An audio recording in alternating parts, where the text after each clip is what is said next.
Apakah kalian melampiaskan syahwat kalian ke sesama laki-laki, tidak ke perempuan tapi ke laki-laki?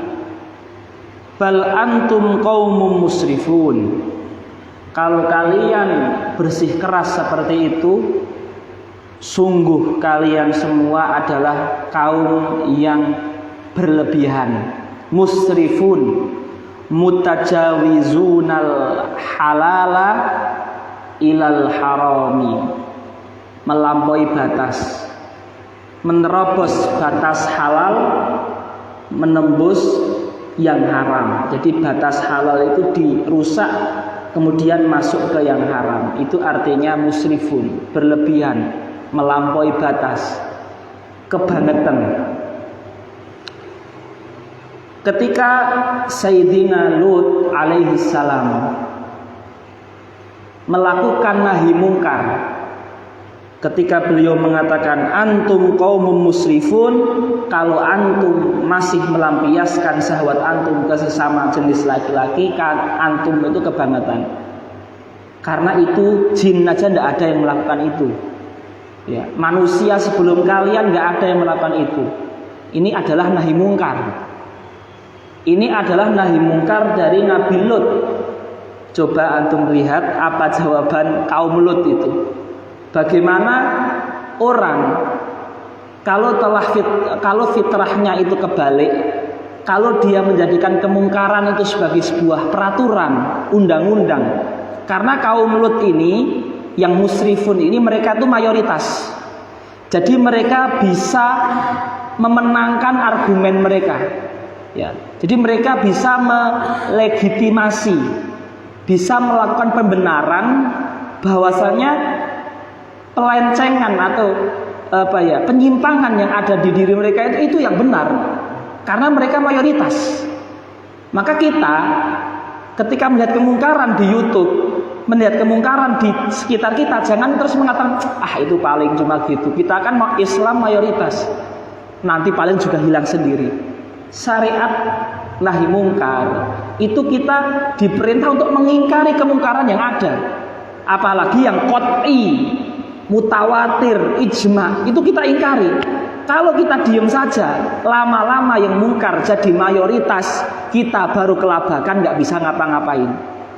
Ya, maka antum dengan ilmu antum, ketika melihat kemungkaran, kan kemungkaran sekarang lebih terang benerang itu kan di YouTube ya. Ada orang ateis, artis, stand up komedi, bikin video reaksi itu. Reaksi untuk membantah nahi mungkar. Ya. Jadi kalau bisa akun-akun Instagram kalian itu jangan fotonya itu cuma selfie. Ya. Terus juga gaya-gaya seperti itu tetapi membuat video reaksi.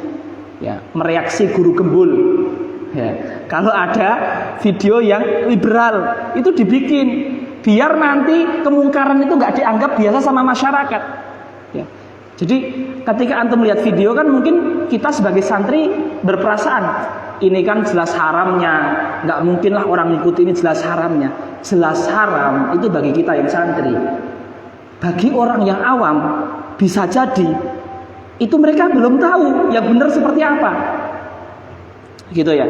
Jadi ini penting. Saya kasih contoh nyata ya.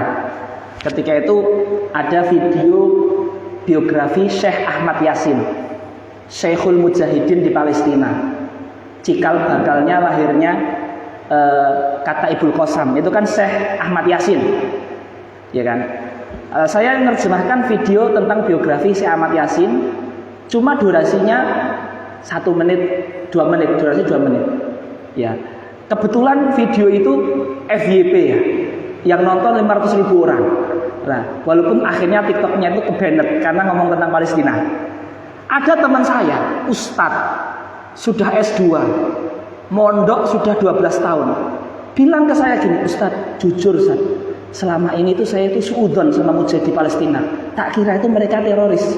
Tapi ketika saya baca biografi Syekh Ahmad Yasin, akhirnya saya bisa berubah pikiran.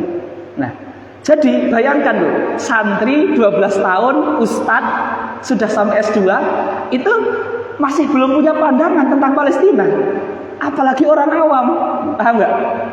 Jadi kalau ada penyimpangan yang sifatnya ijma, melawan fikih yang jelas, melawan haram yang jelas, melawan Quran sunnah yang jelas, ingkari semampu kalian walaupun hanya 1 menit, 1 kata, 2 kata. Jangan sampai kalian mengatakan ini paling orang nggak akan terpengaruh. Ketika kaum Nabi Lut sudah bisa menguasai mayoritas di tempat itu, lihat jawabannya seperti apa di ayat 82. Wa ma kana jawaba qaumihi illa an qalu akhrijuhum min qaryatikum innahum unasun yatatahharun. Kemungkaran sudah menjadi mayoritas, mereka nggak mau diskusi. Kemungkaran ketika sedikit akan mengatakan kalian itu harus demokratis, harus toleran, harus mau berdiskusi. Tapi ketika kemungkaran sudah menguasai, akhrijuhum min qaryatikum, langsung yang dipakai mereka adalah cara diktator. Ya, keluarkan, pukul, usir, penjara. Maka selagi sekarang Islam masih mayoritas, kita amar ma'ruf nahi munkar. Sebisa kita, semampu kita, walaupun hanya pakai media sosial. Seperti itu. Lihat jawaban kaum Nabi Lut, wa ma kana jawaba qaumihi illa an qalu akhrijuhum. Kaum LGBT sekarang toleransi sama kita, hak asasi manusia sama kita. Ayo kita diskusi, ayo kita bicarakan baik-baik. Tapi ketika mereka sudah menguasai secara wacana ideologi, menjadi biasa umum, mereka akan mengatakan kalian muslim radikal, penjarakan, ya, bui. Terus demo, ada yang demo dari kaum muslimin, usir, tembak pakai air dan seterusnya. Jadi kita harus melakukan syariat amar ma'ruf nahi munkar. Jangan biarkan kemungkaran itu membesar menjadi mayoritas. Wa ma kana jawaba qaumihi illa an qalu akhrijuhum min qaryatikum ay akhriju lutan wa atsba'ahu min qaryatikum innahum unasun yatatahharun, karena mereka enggak mau homo. Yatatahharun karena mereka suci, mensucikan diri mereka dari bersetubuh melalui dubur laki-laki. Dubur perempuan aja dosa besar. Ulama fikih mengatakan manistahalla jima'a zaujati an duburin, atau melalui dubur itu kafir. Apalagi dubur laki-laki. Ini kita tidak bisa bayangkan.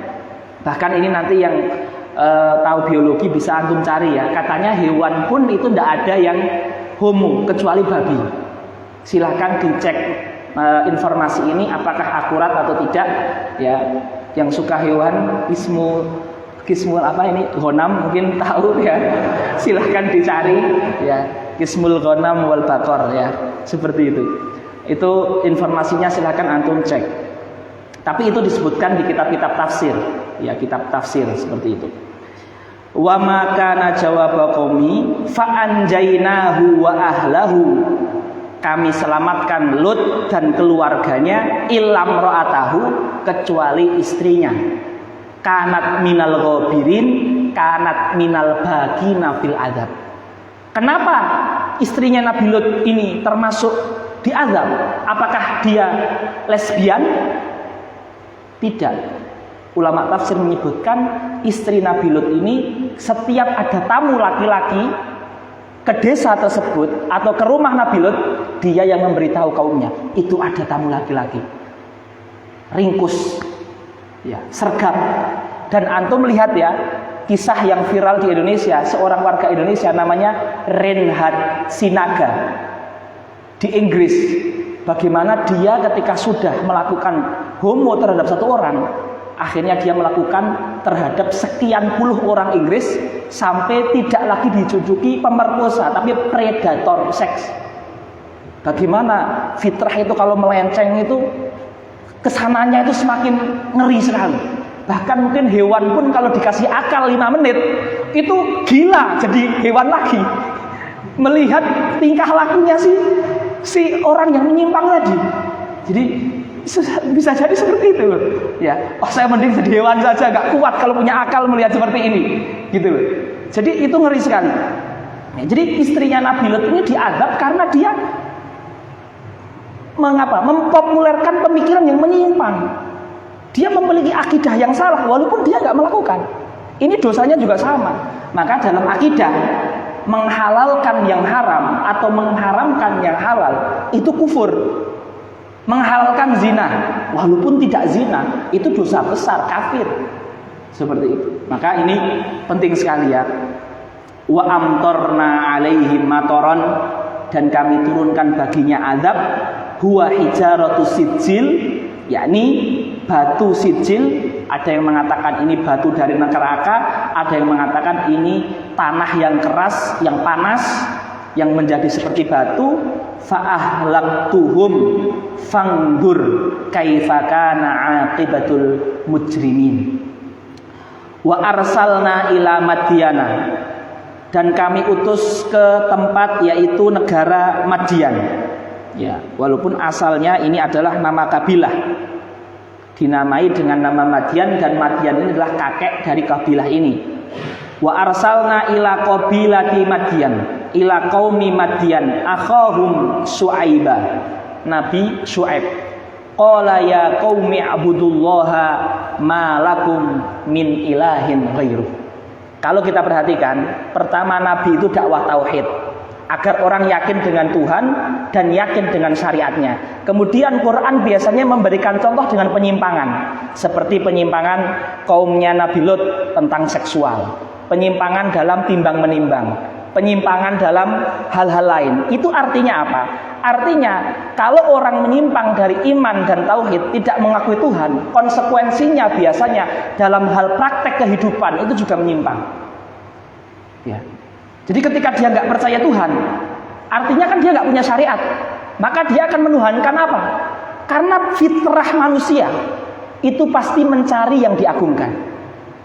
Entah itu akalnya, entah itu pohon, entah itu laut, entah itu hewan, manusia mesti akan mencari siapa sandarannya. Ketika manusia sudah mengingkari Tuhan atau mengimani Tuhan yang salah, maka dia akan mencari Tuhan atau mengikuti Tuhan yang salah tersebut. Ketika dia nggak percaya Tuhan, dia akan mencari Tuhan. Entah akalnya, entah hawa nafsunya, tapi dia pasti akan mencari sesuatu yang diagungkan. Ketika sesuatu yang diagungkan salah, maka tingkah laku dia juga akan salah. Karena dia nggak akan punya syariat. Ya. Dia akan salah hidupnya, hidup bernegaranya salah, hidup berkeluarganya salah, hidup berininya salah, bernegaranya salah, karena dia punya Tuhan yang salah. Seperti itu. Maka setiap dakwah Nabi itu diingkari, nanti kisahnya dilanjutkan dengan penyimpangan dalam kehidupan, dalam bermasyarakat, dalam ekonomi, dalam seksual. Itu sebagai contoh saja, isyarat dari Quran. Ketika kita nggak punya Tuhan atau Tuhan kita salah, maka dalam hidup juga akan salah. Contoh sekarang di Jepang, kalau antum buka berita, itu terjadi yang namanya apa? Terjadi yang namanya inflasi, tapi inflasinya, krisisnya bukan krisis uang, krisis keturunan. Karena orang-orang Jepang tidak pada mau nikah. Di otak mereka, punya anak itu adalah beban. Bagaimana mereka cara memandang hidup seperti itu? Akhirnya banyak rumah-rumah di Jepang, ribuan bahkan puluhan ribu rumah diambil negara karena orang-orang tua yang mati itu tidak punya keturunan. Akhirnya rumah itu kosong diambil negara. Bayangkan seperti itu. Karena mereka menganggap nikah yang penting seks, suka sama suka. Anak beban hidup. Bayangkan dengan Islam, anak itu adalah yang mendoakan, anak yang soleh, amal jariah. Anak akan menghidupkan agama, anak akan menjadi penerus dakwah, anak penerus pondok, anak penerus ngajar ngaji, anak sebagai penerus orang yang sujud di muka bumi ini memakmurkan dunia. Bayangkan bagaimana Islam memberikan ideologi tentang anak itu berbelas-belas dan semuanya mulia. Sehingga kita melihat anak itu tidak hanya sebagai beban, ya. Bahkan di Islam kalau ada anak baru berarti jatah rezekinya bertambah secara akidah. Jadi ini luar biasa sekali. Ya, jadi Kemudian kita lihat kaum Nabi Syuaib. Setelah Nabi Syuaib mengatakan, "Malakum min ilahin ghairuh, qad ja'atkum bayyinatun mu'jizatun min rabbikum ala sidqi." Kemudian dakwahnya syariat. Setelah mengimani tauhid, dakwahnya syariat. Karena di kaum Nabi Syuaib penyimpangannya dalam apa? Dalam ekonomi. Ketika orang berkuasa dalam perdagangan, dia boleh menimbang sesuka dia. Kalau beli timbangannya harus pas, kalau jual timbangannya dikurangi. Penyimpangan. Kenapa? Karena konsep Tuhannya nggak betul. Dia nggak mengimani Tuhan, maka penyimpangan dalam ekonomi. Sama ketika kita nggak menjalankan syariat, hidup kita akan menyimpang dalam segala lini kehidupan, apapun itu. Ya. Fa'aufu, kata Nabi Syuaib ke kaumnya, aufu, atimmu, adillah kalian al-kaila wal mizan, dalam perkara timbang menimbang dan takar menakar. Wala tabakhosu wala tangkusun nasa, dan jangan engkau mengurangi timbangan. Asya'ahum, barang-barang mereka, belian-belian mereka jangan dikurangi. Kalau sekilo kasih sekilo, jangan kasih setengah kilo. Wala tabkhasun nasa asya'ahum wala tufsidu fil ardi bil kufri wal ma'asi. Al kufru, mereka tidak mengakui Tuhan yang esa. Al ma'asi, mereka melakukan maksiat dalam timbang menimbang.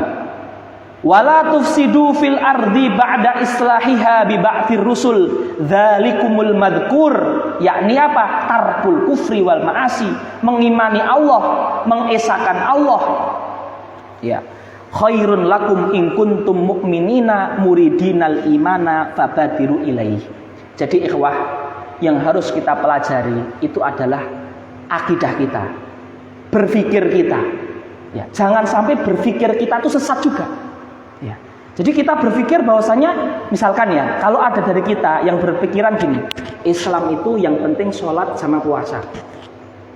Jadi nggak perlu Islam itu ngurusin tentang keuangan. Ini walaupun dohirnya muslim, pikiran dia itu belum kafah. Pikiran dia itu masih ada sekuler.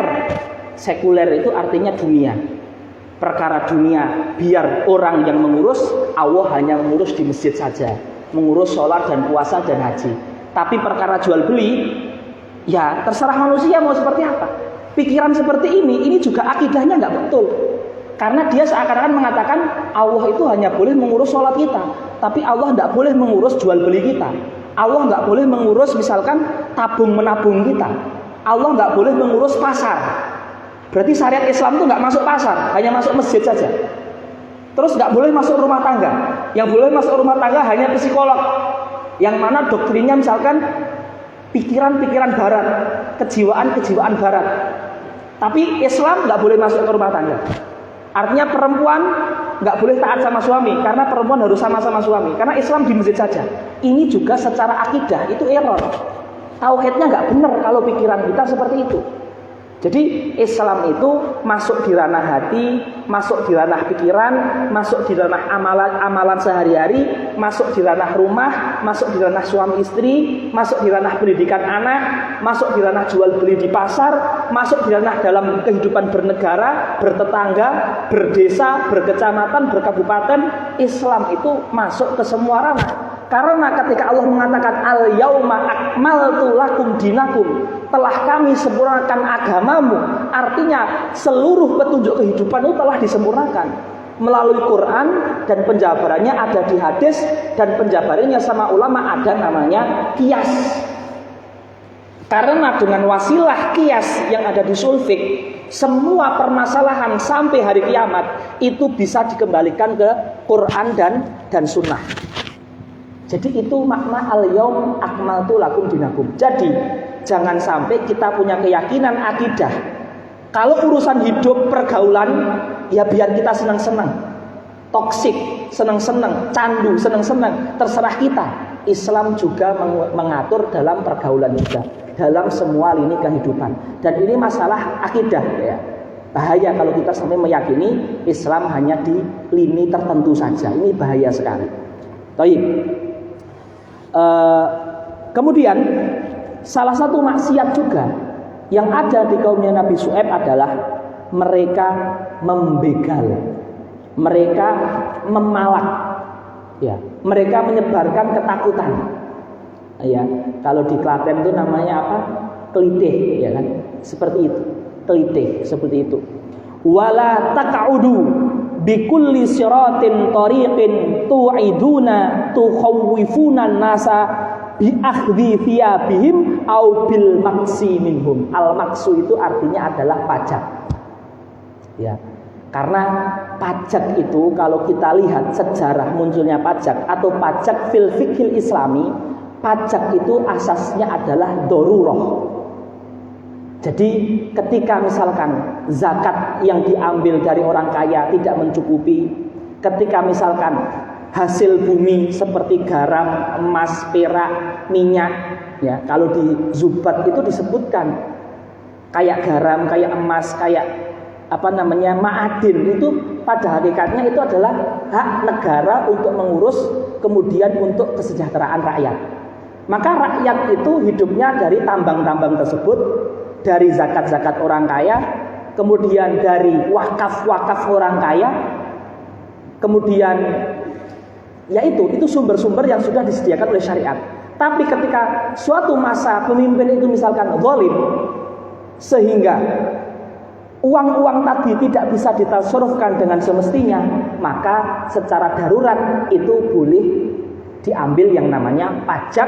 Itu pun yang diambil hanya dari orang kaya, dan tasarrufnya untuk orang miskin ditasarrufkan secara produktif, misalkan dengan mudharabah, dengan dibelikan alat untuk bekerja dan sebagainya, sehingga dia tidak jadi miskin lagi. Jadi di sini dikatakan maksiat kaum Nabi Syuaib itu mengambil pajak tidak dalam keadaan dibutuhkan, maka termasuk dosa. Ya, al-maksu itu kan termasuk kabair, mengambil uang dari kaum muslimin padahal tidak ada kebutuhan, tidak dalam keadaan darurat, itu termasuk dosa besar.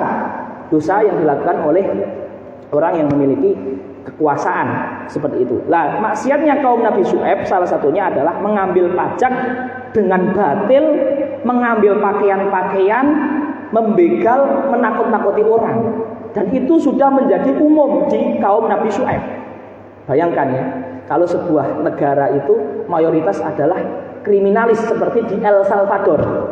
Ya, El Salvador itu negara tetapi gangster itu menguasai lebih besar daripada polisi dan lain sebagainya.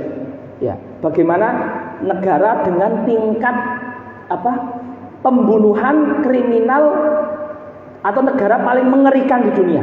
Karena masyarakat itu lebih banyak yang takut daripada yang merasa aman. Itu El Salvador. Gangster itu menguasai negara. Nah, itu bayangkan kalau kemaksiatan seperti itu merajalela, itu kita hidup seperti apa? Kita tidak bisa hidup seperti itu. Baik. Wala taqudu bikulli siratin tariqin tu'iduna tukhawifuna nasa bi akhri thiyabihim awil maksiminhum wa tasudduna wa tusrifuna an sabilillah. Selain mereka melakukan penyimpangan, maksiat, menakut-nakuti, membegal, mereka juga menyerang orang-orang yang bertauhid. Ya. Selalu ada kolerasi dan kesinambungan. Tidak percaya Tuhan, kemungkaran. Kemungkaran, tidak percaya Tuhan. Selalu ada kolerasi tersebut. Sampai kita pun sebagai muslim ketika ingin memuhasabah diri kita, misalkan kita punya maksiat yang tidak bisa kita tinggalkan atau belum bisa kita tinggalkan, susah kita untuk melawan, itu juga introspeksinya, jangan-jangan khauf kita sama Allah kurang, jangan-jangan sholat kita belum benar, jangan-jangan kita nggak pernah dzikrul maut. Mesti di tauhid kita, baik tauhid dengan qada wa qadar, tauhid dengan al-qadari khairi wa syarri, tauhid dengan iman kepada Allah, tauhid tentang iman terhadap hari kiamat, iman terhadap adanya kematian. Bisa jadi ada salah satu dari rukun iman itu yang kita itu error, makanya kita masih maksiat. Karena selalu ada korelasi antara tingkat keimanan seseorang dengan intensitas dia dalam berbuat maksiat. Itu selalu ada korelasi. Ketika tauhidnya semakin rendah, maksiatnya semakin tinggi. Ketika maksiat berkurang, berarti ada iman kita yang semakin meningkat. Seperti itu. Jadi itu muhasabah bagi kita juga. Wala taqudu bi kulli siratin tu'iduna wa tasudduna an sabilillahi an dinihi man amana bitawa'udikum iyahu bil qatli. Kaum Nabi Syuaib ketika ada yang ketahuan iman, dibunuh. Kayak di Korea Utara, anak bayi dipenjara seumur hidup karena ditemukan Injil di rumahnya. Karena mereka memerangi semua agama, Islam juga, selain Islam juga, seperti itu. Ya, bitawaudikum iyahu bil qatli wa tabghunaha tatlubuna tariqa wajah. Orang kalau sudah tabiatnya maksiat, mereka nggak mau maksiat sendiri. Mereka ingin bikin geng, ingin ngajak orang lain untuk maksiat juga. Naudzubillah ya, kalau di lingkungan kita, di sekitar kita, misalnya ada orang yang suka mencuri, lama kelamaan dia mesti nggak mau mencuri sendiri, ngajak orang, mencuri itu enak, saya dapat uang nggak usah dikirim orang tua, bisa jajan, kalau hari Jumat keluar bisa ke bioskop, ya bisa beli pakaian baru dan seterusnya. Teman-teman yang imannya lemah ketarik, akhirnya lama-lama pencuri ini jadi geng, ya, seperti itu. Begitupun yang lain, maksiat itu akan selalu mencari, mereka nggak akan rela untuk maksiat sendiri, mesti mereka akan tabahunat tariqa iwajan muwajjah. Mereka ingin jalan itu jadi bengkok, dan cita-cita membengkokkan jalan nggak akan tercapai kalau saya sendirian. Saya harus punya pasukan untuk jalan itu bengkok, karena jalan baru bisa bengkok ketika saya punya banyak prajurit. Nah, seperti itu.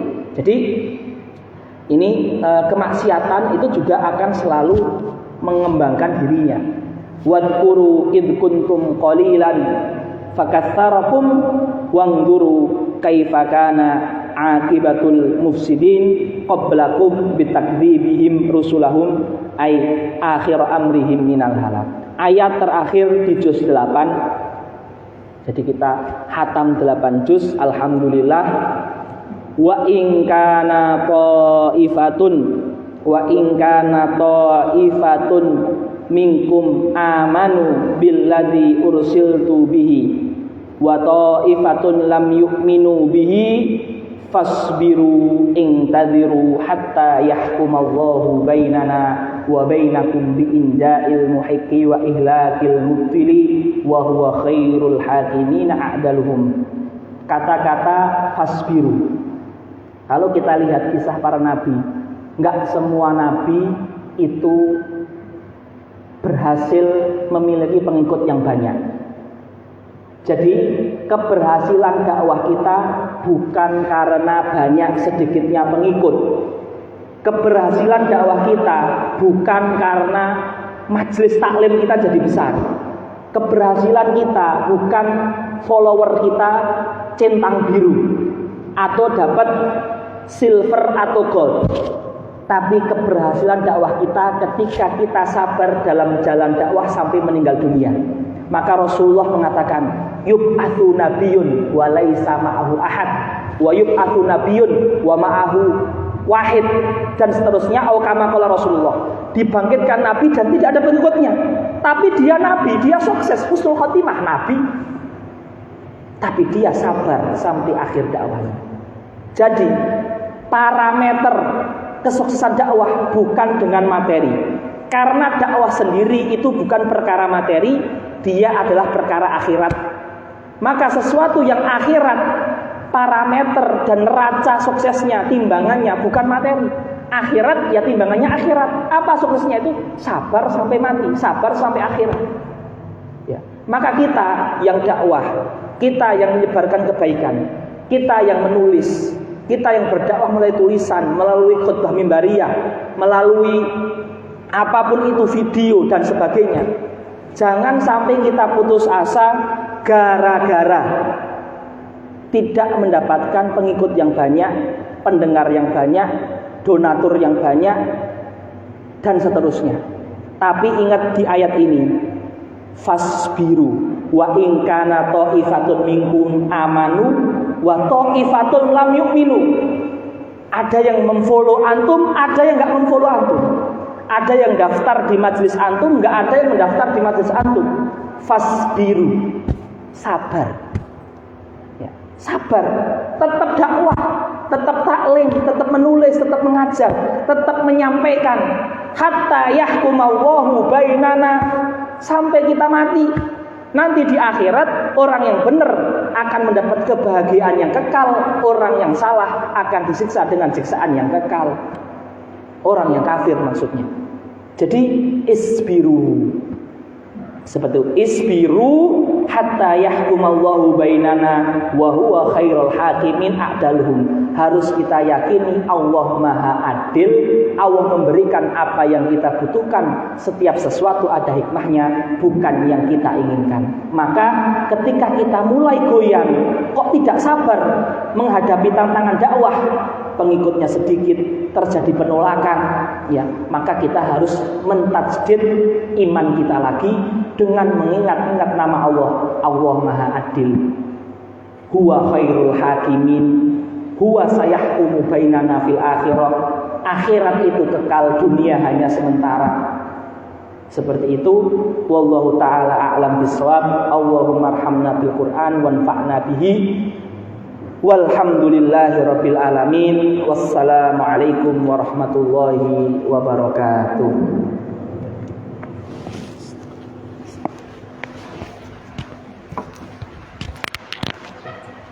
Batal asar.